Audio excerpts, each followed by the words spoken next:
Nah, I've never used BandLab. I use Pro Tools or Logic.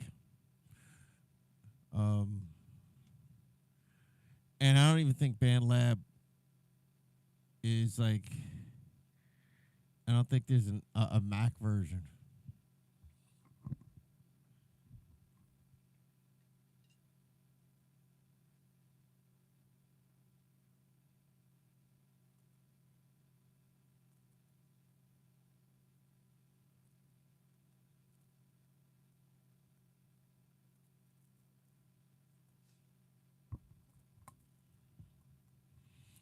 Um,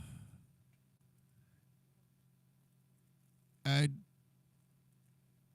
beg to differ. If BandLab is what used to be Sonar, which is what I read about BandLab, it used to be Sonar. I used to use PC and I used Sonar, and you did need to do a lot of work. You needed work. You needed to you like it took a lot of work actually. Um, Pro Tools is just easy, bro. Like I don't have tons of gear. All everything I use is in the box. Same thing with Logic. I don't have tons of gear. Everything I use is in the box. I don't have hardware compressor, all that, you know what I mean? Or I just have regular plugins that I just use, you know. Matter of fact, Logic, I use mostly stock stuff. Like whatever comes, if it doesn't come with the program, I don't use it. So, you know, um, like I could, BandLab can't sound like this. I know that for a fact. I know it for a fact. Can't sound like how my drums are sounding now.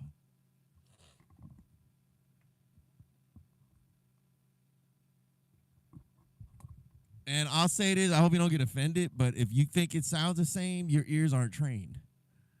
They're not trained. Like these drums sound good on crappy speakers. They sound good on cell phone speakers. They sound good on I got big monitors there. They sound good on multiple mediums. So, you know. Um, so yeah, and it takes a while, man. There's a reason why people use, Logic or Pro Tools or whatever as opposed to mixing and mastering in BandLab because they sound better. They're better sounding DAWs. Even I also use Ableton. Ableton sounds great. I also use Studio One. Studio One sounds great. Um, Even FL Studio. FL Studio sounds great, man. You know.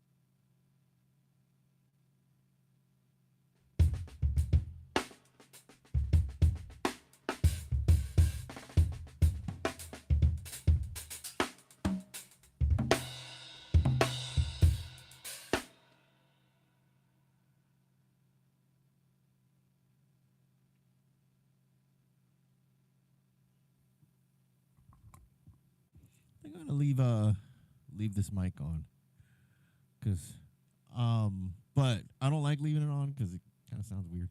But yeah, man. Like, well, the thing about using plugins, using like the stock plugins of any DAW, it's learning why you're using what you're using, learning what each plugin does. You gotta sometimes what you gotta do. Like I would literally just record drums and just put on.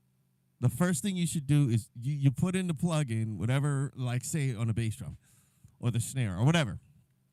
You might put a plug-in in there, and you're like, okay, what I first do is I go through all the presets.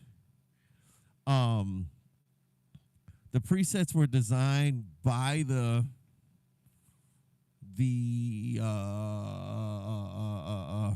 software engineer to emulate whatever hardware or whatever sound, to emulate a certain sound, like a classic, in this instance, drum sound.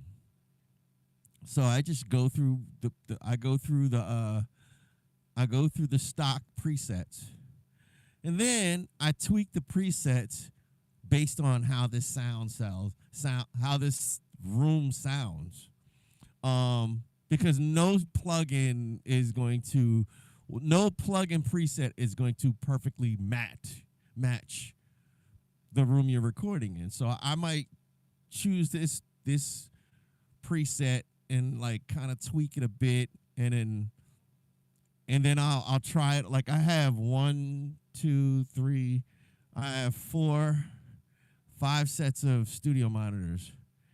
And then I'll check it, on each set of monitors, and I'll check them in mono as well as stereo. And then going through that, it seems tedious, but in going through that, what you're doing is you're training your ears on what you're hearing, what sounds the best. That way, if you get in any other recording situation or any other studio, you're like, oh, okay, well, I like your ears become so trained, you know what to listen for. You learn to find the sweet spot. So, but it takes ear training, you know.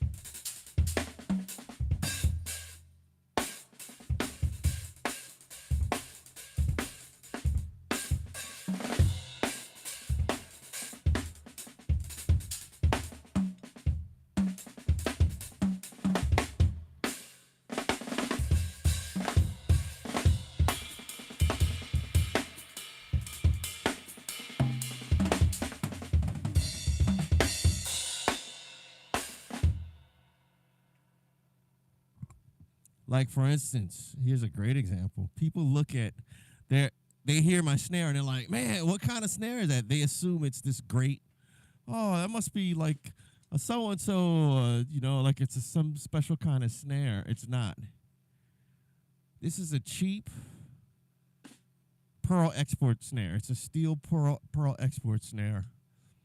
The only thing that's changed is I changed the head because the other one was busted.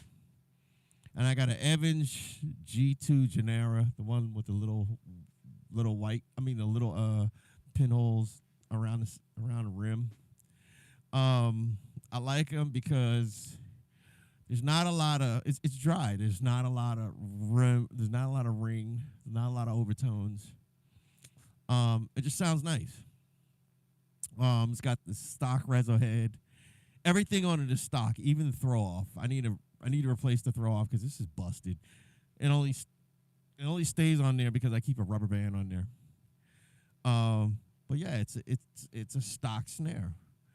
They're like, oh man, that snare sounds great. This is a stock snare that came with this Ludwig breakbeat kit. The only thing I did is I put a piece of felt on it and I detuned it. This is a 13 by 3.5 cheap pearl piccolo snare. So it's just, eventually you can, if you know how to record and you know where to place the mics and know where to get the sweet spot and you know how to, gain stage and You know how to set the faders of like where everything should sit in the mix, where the kick should sit in the mix, where the snare, where the overhead should fit in the mix. You know, it then you can like then you'll know, okay, well, all right. Uh,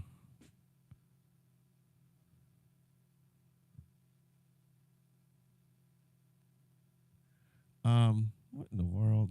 I didn't want that. Why did it done that? That's what I want right there. Um,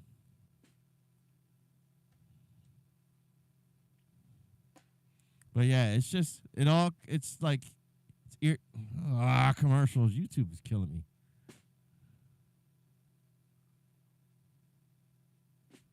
There we go. You know, it's just ear training. You know.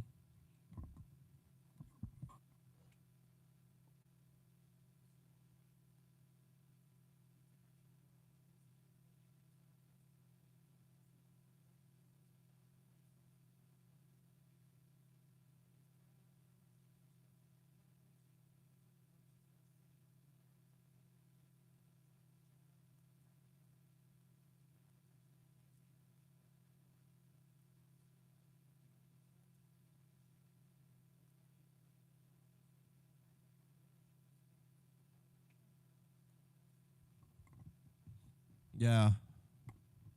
Um. Yeah. You can't. You can't. Can't go wrong with an SM57. There we go. You can't go wrong with an SM57. I had all SM50. I had an SM57. I used to have them all the toms, and and the snare. Now I have a. This is a Neumann TLM 103. This is a TLM 103. This is an AKG C414. This is an AKG C414.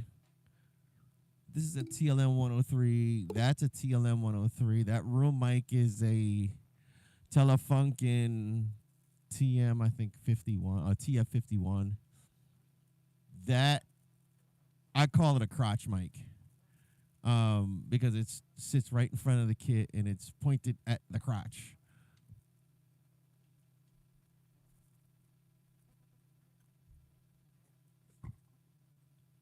Now it's pointed at the crotch.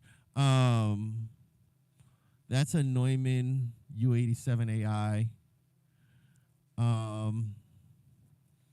This is a Radio Shack mic.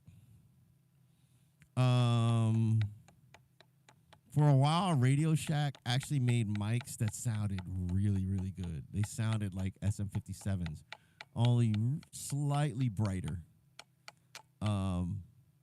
But yeah, this is a really good mic. I had 3 of them, and they actually worked good as overheads too. But yeah, I got this for like maybe $20 back when Radio Shack was open.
thing is, if you're gonna go for a gospel sound, it also depends on the heads. You probably want to get like Remo pinstripes. Anything clear, one ply and clear. That's the typical round, really round, really round gospel tone. I kind of use hazies because they give you a mix, you know.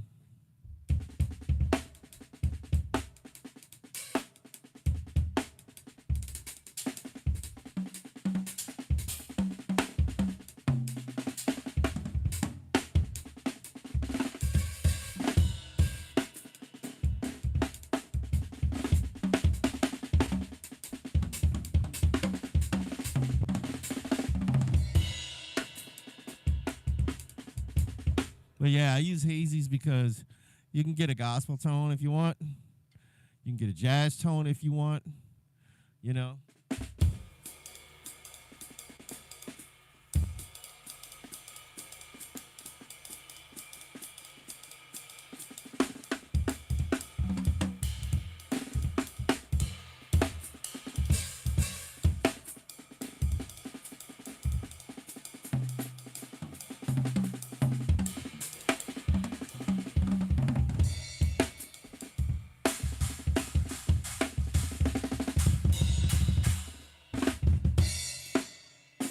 You know.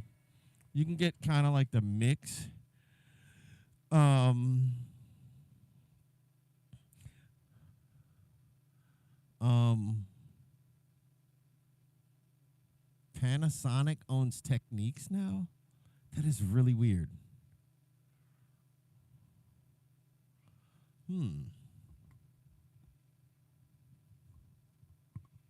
That's really weird.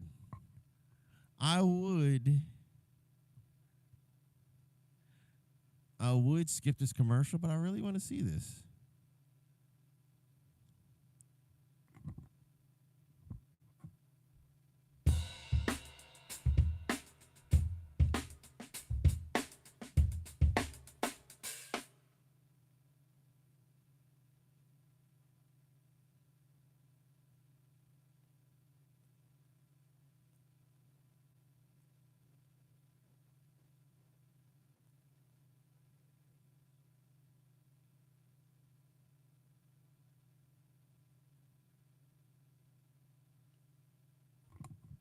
Yeah, I don't use drum rings.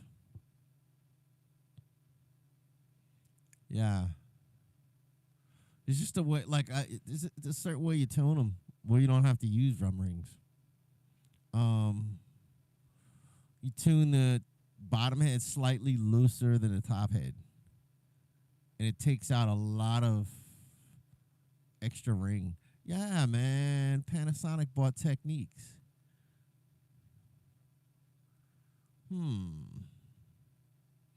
They look nice. Oh, wow. They can charge wirelessly? Okay. What do they sound like?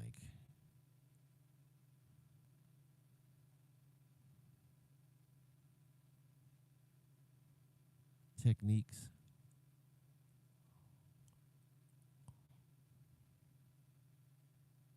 Okay. Okay.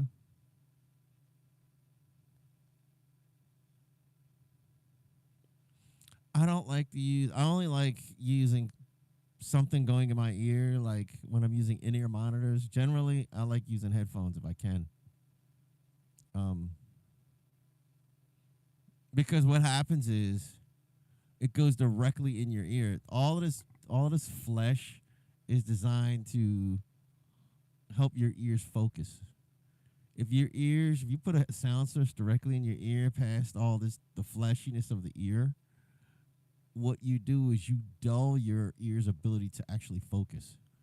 And just wearing in ears and earbuds. I remember when they first came out, I was wearing earbuds and there, I had in ears and all of that, and it killed my hearing. and I had to go to a doctor, and he was like, "Mr. Edwards, you have tinnitus." And then he just basically broke down. He was like, the human ear, all this flesh that is your ear is designed to help you focus your sound." Um, he said, and you can tell you're losing your ability to focus the sound that you're hearing when you have to turn your head. And I noticed that with myself. So I like those earbuds, but if I gotta, I'm not gonna use them all the time. I have the big Apple ear whatever things, the big gray ones. I have those because they cover the ear, you know.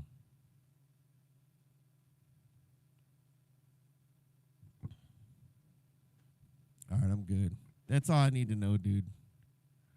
They look nice and they probably sound nice, but I wouldn't get them.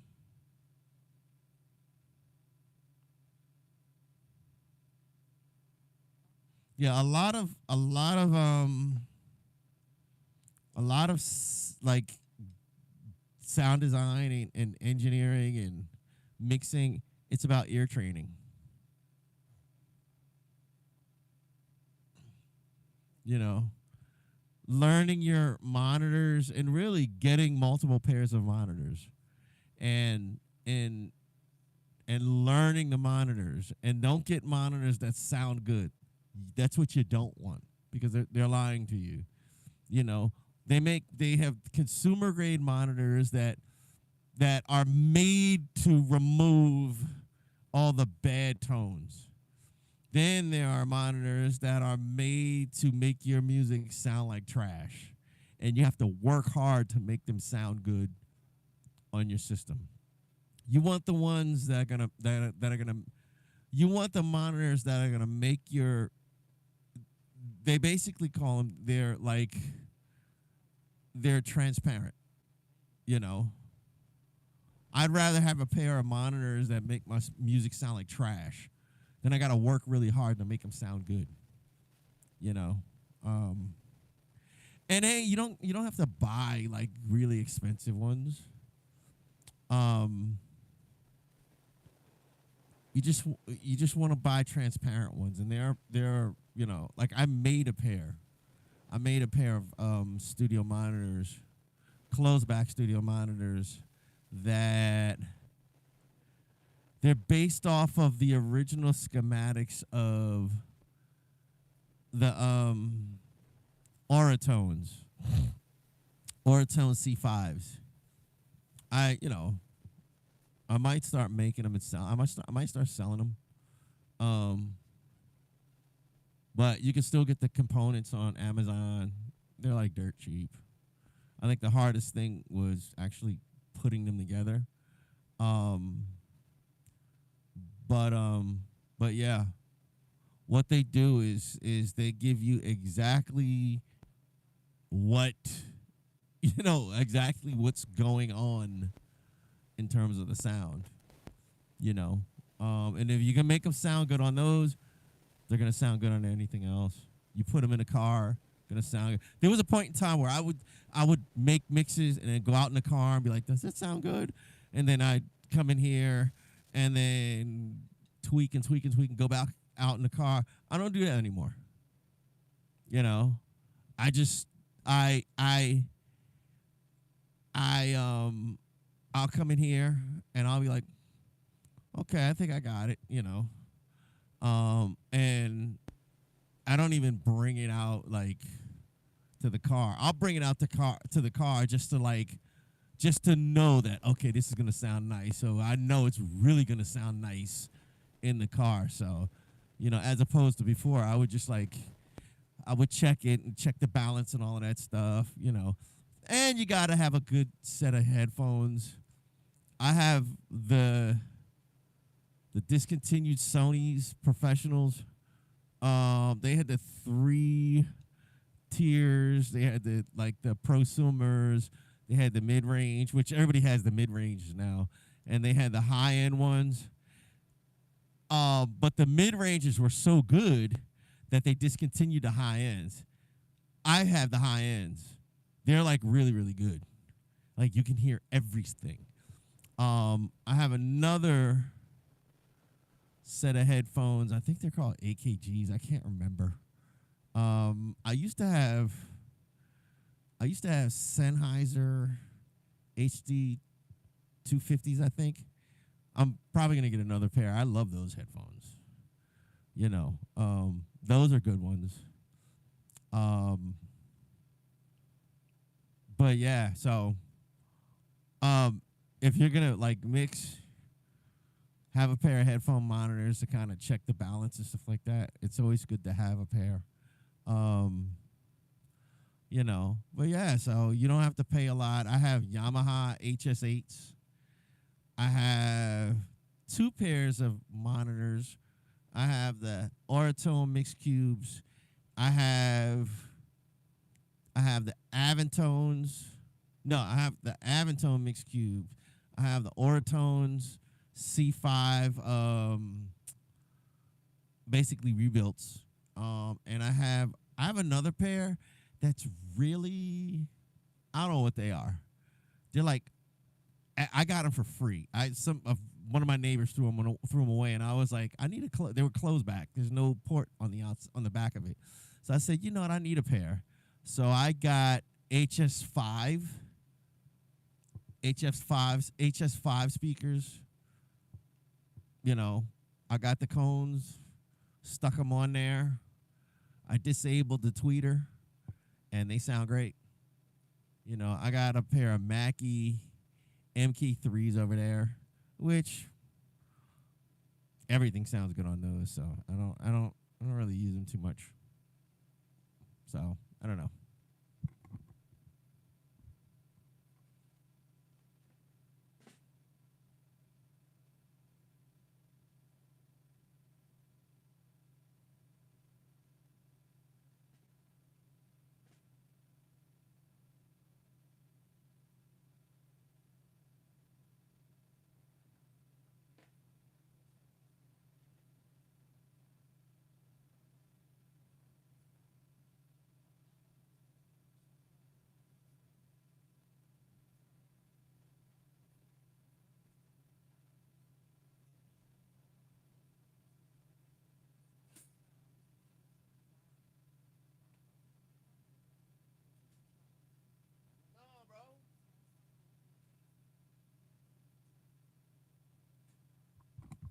Dude, I have a 192 oh, you got the 1924 instead of 1926. Yeah. Bro, the 1926? Yeah, yeah. It's just immediate, no latency. That's what I love about it.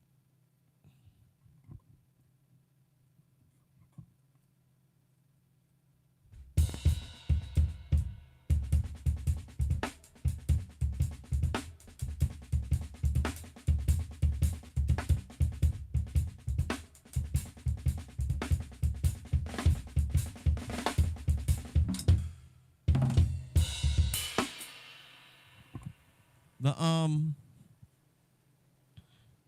but yeah, bro, don't, you know, we live in a day and age, man, where if you're paying for like insanely expensive gear, bro, like you don't have to. You really don't have to. All you have to do is now there's gear that it's like, okay, this is like El Cheapo. Like the Behringer Euphoria, nah, because it has a lot of noise. The M audios, it's very low noise floor.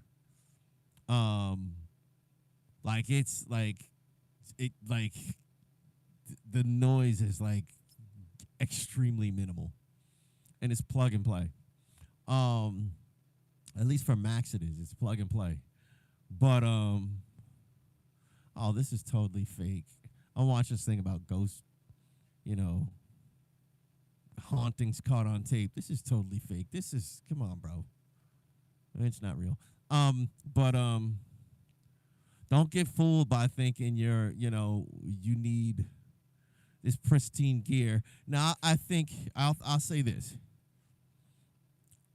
There's the cheap stuff right here. After you get to the cheap stuff, I believe this. Well, I'm not going to say I believe. Generally, this is what you should do. Buy the cheap stuff. If you can get prosumer stuff, cool. But right now, buy the cheap stuff until you outgrow it in terms of you want it to sound better. Your ears are starting to grow. Then you get the prosumer stuff. The prosumer stuff, there's a huge amount of learning you can do with it. A huge amount of learning. And you can put out an album. You could like, it's called prosumer for a reason. Pros use it too. You could use it in a professional setting. That's the focus rights and all of that stuff. That's the focus rights and the M audios. Because prosumers, like M audio is really, it's beginner price, but it's prosumer. Now you also have the pro level. The thing about it is, the more expensive it gets, the more incremental it gets. Like the more incremental, the smaller the increment of improvement you're gonna hear. But you're gonna hear it. Your ears eventually, it's inevitable. If you keep recording, eventually your ears are just gonna get better. You're gonna start hearing stuff, and you're just gonna start hearing more and more and more, and then you're gonna start your skills at mixing are gonna get better and better and better and better and better. I'm at the point now where I'm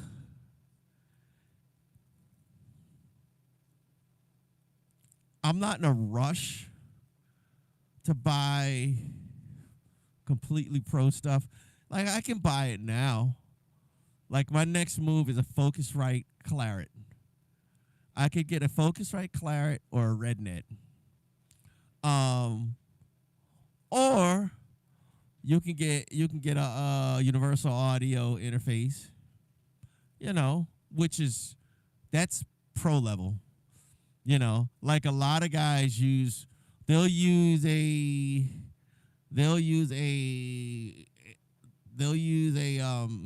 universal audio, like the 8 input, whatever, and then they'll daisy chain a Focusrite Scarlett 18i20. Or you could just use, I'm getting the Focusrite Claret, which is an 8 input. I'm gonna daisy chain my Scarlett to the Claret. Claret is Focusrite's version of a it's their version of a universal audio interface. Clarets are like really, really good. I just like the tone of Focusrite.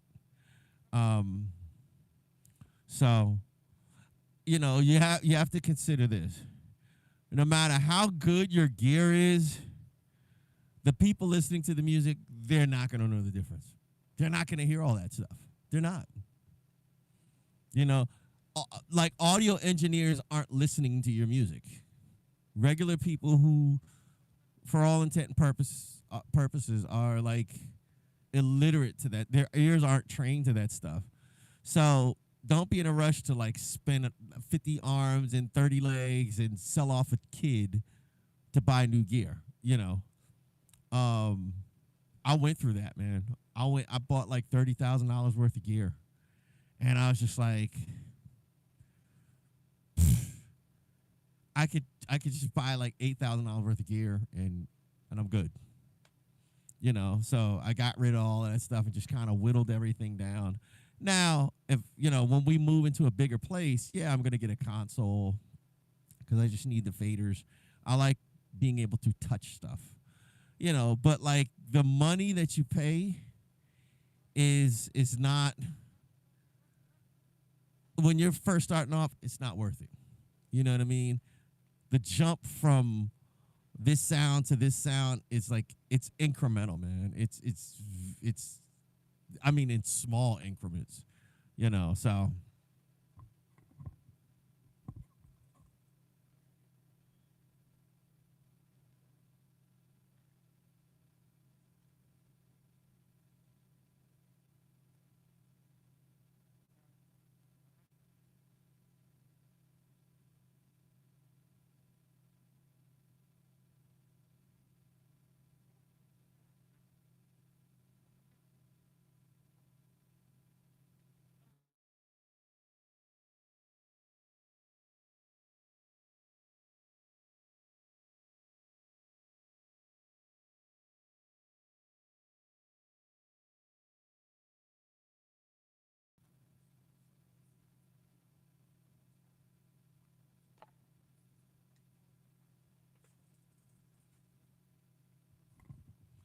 let me tell you something.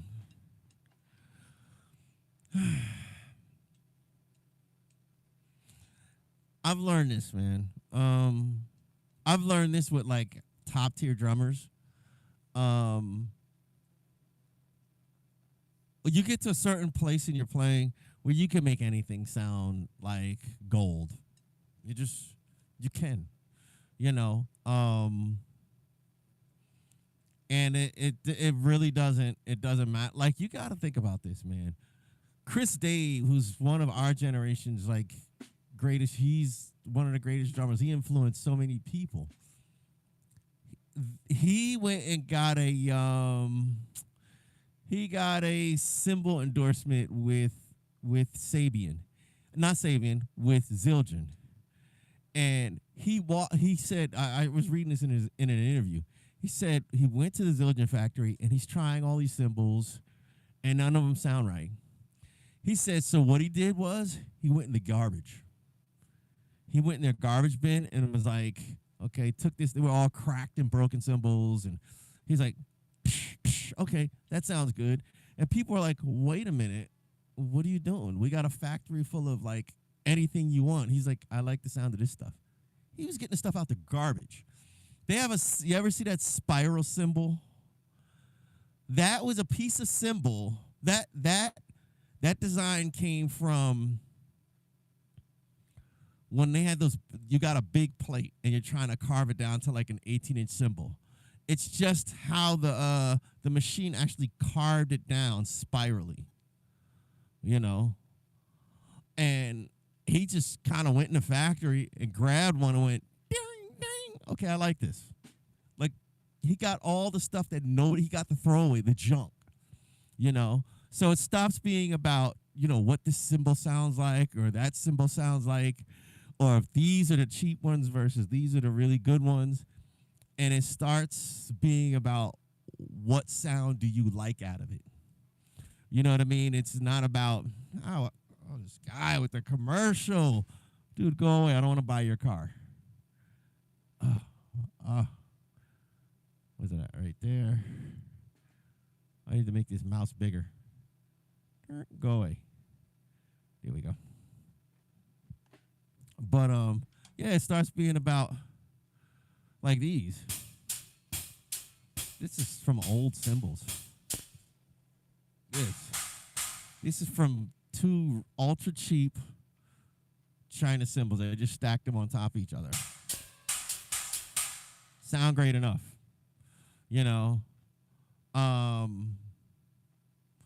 So it just depends, man.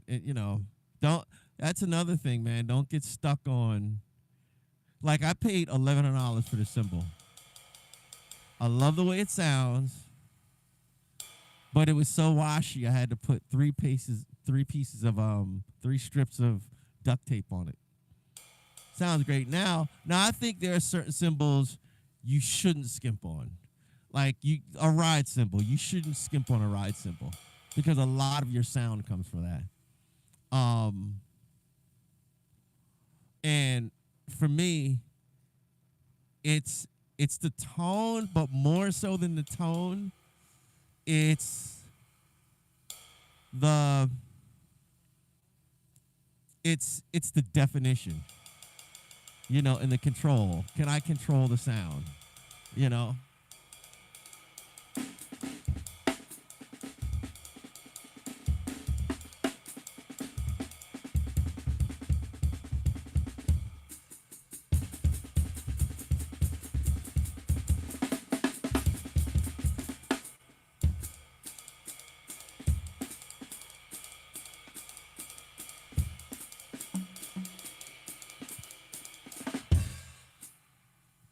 So now this is real. This is some Japanese dude's he's walking through a haunted house.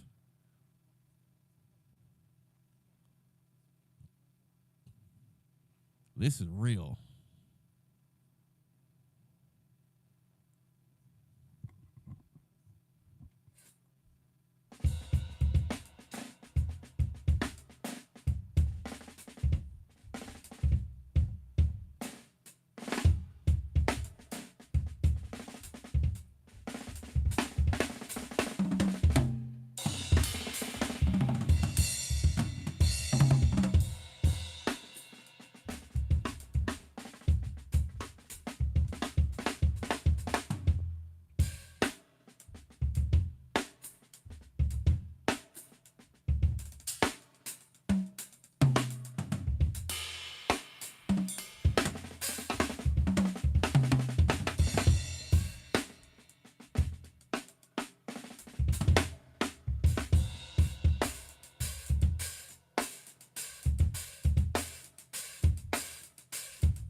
No.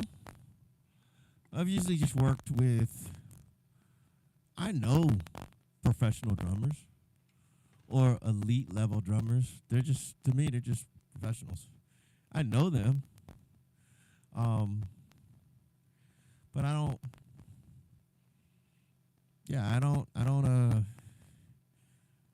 nah. Usually, if it has anything to do with drums, usually I'm playing the drums. But yeah, I don't like. I know dudes who are on tour with all kinds of guys. I like a couple guys. I knew them before they got their gigs. I remember when Tony Royster got his gig. I knew him just before he got his. Like I met him. I met him at a place called Cafe 290. He was just in there, and his friend Rod was like filming everything. He was filming everybody. It was an open jam. They used to have an open jam every Sunday. And I was like, hey, Tony Royster. He's like, hey, what's up? I don't know your name. And I was like, my name's Mark. He was like, my name's Tony. I was like, I know. And we just started laughing. We just started kicking it. And he's like, yo, man, have a seat. So we just started kicking it after that. And we got cool after that, And then I remember DW used to have him go on like different drum festivals and drum tours and like he would do like I can't think of the word drum clinics. And I can't remember where we were, bro. We were like Little 5 Points. I think I ran into him at Little 5 Points. I was like, it was Little 5 Points. It was a place called the 5 Spot. And I was like, bro, what you been up to? He was like, I don't know, man. He was like, you know Nissan Stewart? I said, yeah. I said, he does, I said, yeah, dude, he worked with Puffy a lot. He said, yeah, man. He might have a gig for me with Jay-Z. This is when Jay-Z was coming out with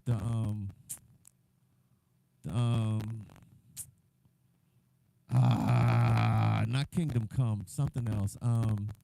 American Gangster. I was like, yeah? I was like, shoot. I'll pray for you, bro. Good luck.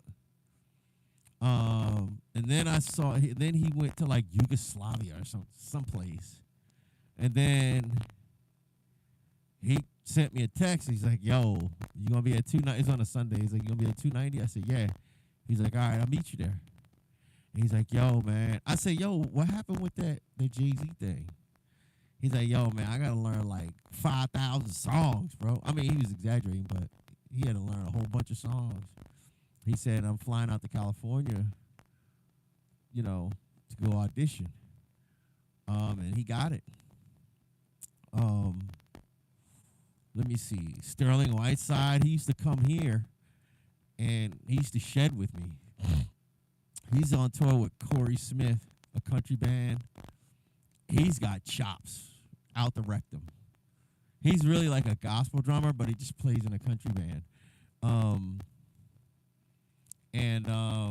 Matter of fact, I'm going to post those videos because I got videos of a lot of guys over here shedding. This is back when I had a drum set over there. I had this drum set. I might start doing it again. Because I used to have guys come over here, and they would, they'd make a song over there, and then, or they would just like take a drumless track and like have me record it and video it, and then they would just put that out and just get gigs like that. Like, yo, here's some videos of me playing and this and that, So that's how I got to know like a lot of guys. Lil John Roberts, he played with Jill Scott. He played with Janet Jackson. He played with Earth, Wind, and Fire. Right now, he's an adjunct professor at Berklee School of Music. I know him. I met Spud Seawright through him. This is back when Snarky Puppy was a little newborn puppy. This is like, I met Spud.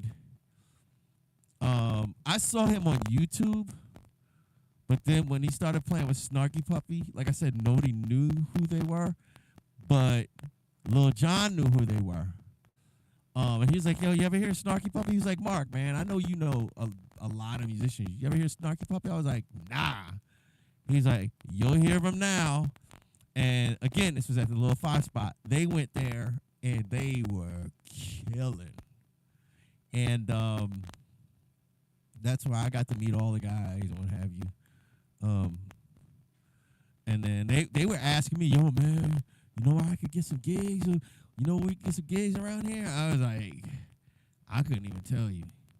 They said, you're better off just, like Lil Jon will probably, help you with that, man, more than anybody.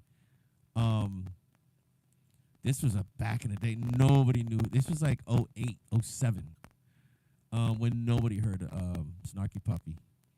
And then it was crazy because years later, me and the sound guy that does all the sound when they're touring, I ended up meeting him. Like his girlfriend went to my church, and she goes up to me, Mark, you know who Snarky Puppy is? I'm like, yeah, I didn't know the guy. He wasn't standing there. She goes, my fiance does sound for them. I was like, what? So then she brought him to church. I was like, yo, bro, you do sound for Snarky Puppy?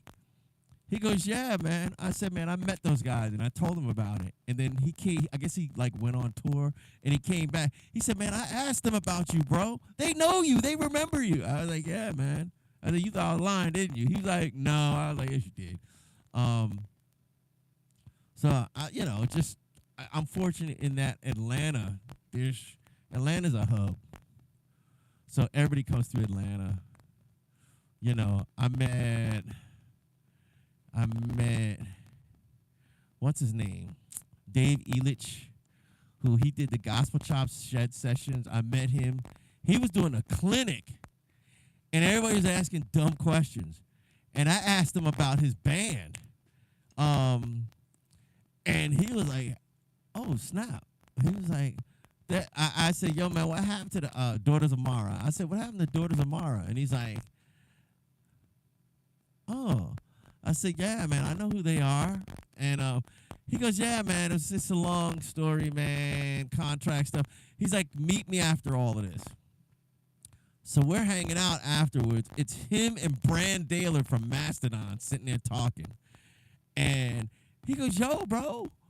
He's like, basically what happened is management changed. And if you get signed under one management company, and they change and they leave, and then another new management comes in, all the projects that were being worked on or being finished up, the albums get shelved. And he's like, man, our stuff got shelved. I was like, wow. So he's like, yo, man, why don't you come hang out with us, man? And I was like, nah, I can't, man. I gotta go home. Plus, I was a little tipsy, man. I didn't want to. I went out. I don't know what they'd probably be going to a bar drinking or something like that. And I was like, nah, man. I'm a little tipsy right now. Let me drive home while I'm able to drive. But he talked to the guy who was a representative for Sabian Symbols. And the representative was like, take my number. I can't remember his name. He's like, take my number. If you ever want an endorsement deal with Sabian, let me know. So, I've like I said, Atlanta's a hub, man. Everybody comes here. It's hard to not meet other drummers, famous drummers or whatever, or well-known drummers, well-known touring or whatever drummers. It's hard to not meet them, But yeah,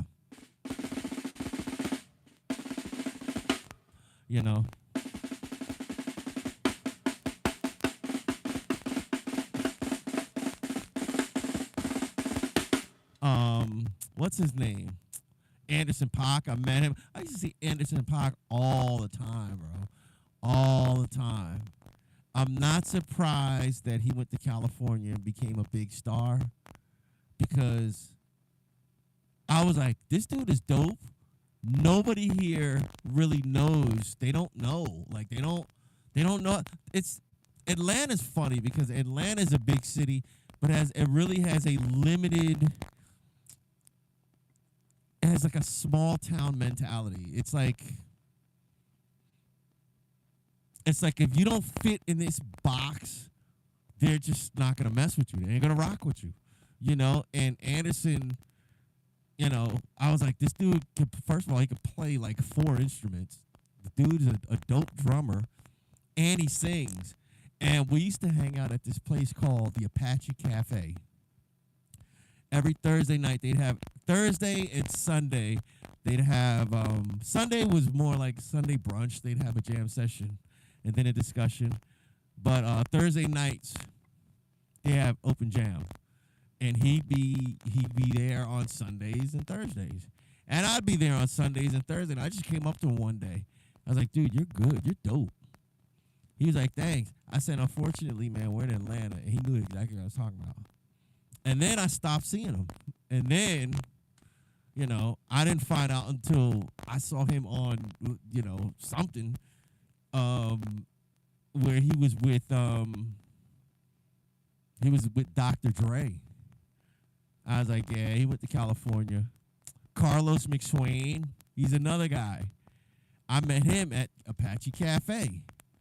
This was just before he became Snoop Dogg's drummer. And he flew out to California, and the rest is history. The last I saw him, he was in that Eddie Murphy movie, that Dolomite movie. And he died like right after that. He died. He was young. He was like 32 years old, died of a heart attack. It was crazy. But yeah, so this, like, Atlanta's got a lot of talent, man. It usually what happens is guys, like, they leave. They come to Atlanta, kind of get their feet wet, and they leave. Or somebody picks them up and they end up leaving. Like the last time I talked to Tony, he called me from, he was living in, oh man, I can't remember the name of the place. Not Irvine.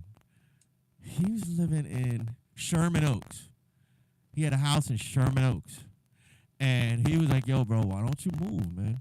There's a couple, this dude named Kari Green and Tony Royce, both guys told me. They're like, yo, you should probably move to California, bro. I was like, what do you mean? He's like, Atlanta's limited. He said it's great if you rap, or you sing, or you're a producer. He said, but if you play an instrument, that burp was nasty.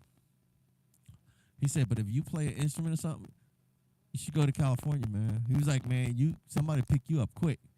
But at the time, bro, like I had 3 small kids. And I was like, I just don't want to, my two older kids were in school.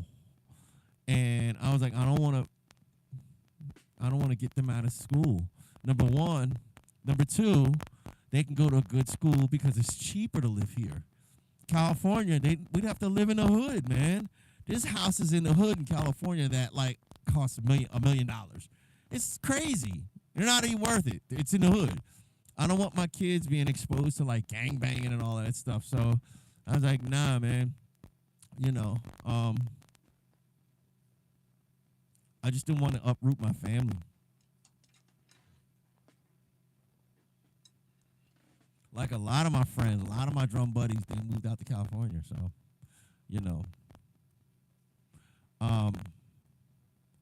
so yeah.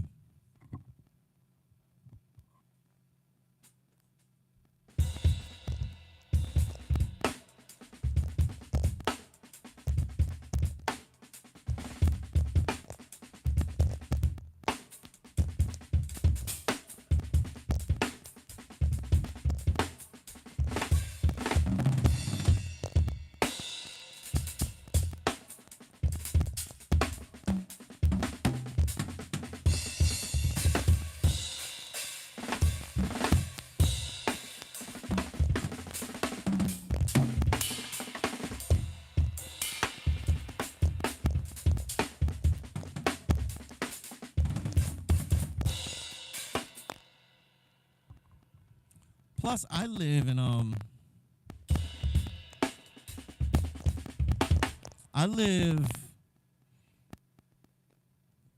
7 minutes away from Atlanta Institute of Music. And Atlanta Institute of Music, I live here. Atlanta Institute of Music is here. Guitar Center is here.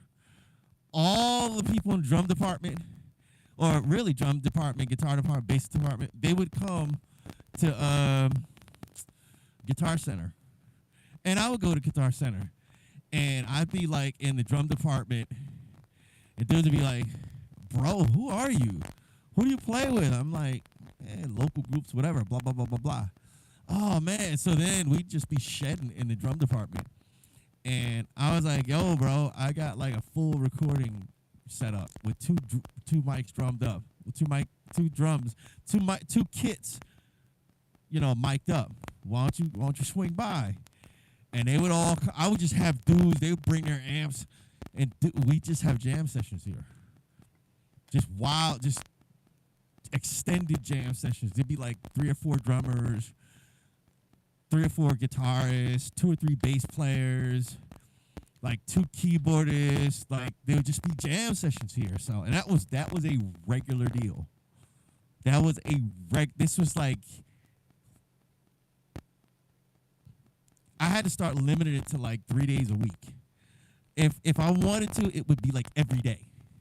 But I was like, I don't want my family, I was like, I need a break, and my family needs a break.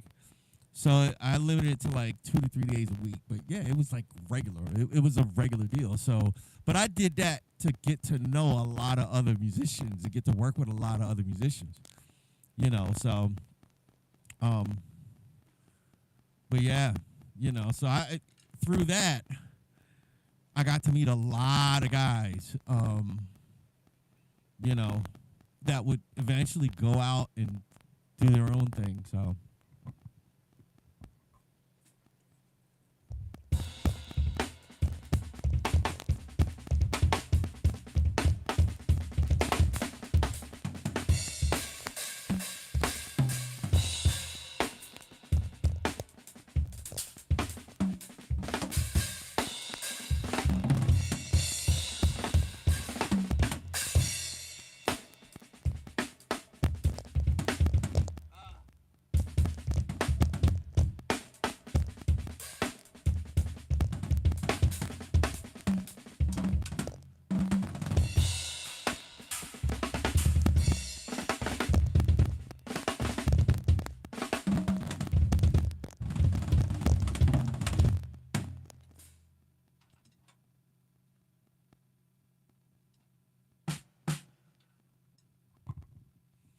all right, I gotta pee like a racehorse. I gotta drain the main vein, and my phone's probably going dead.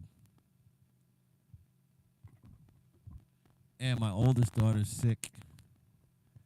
I want to check on her.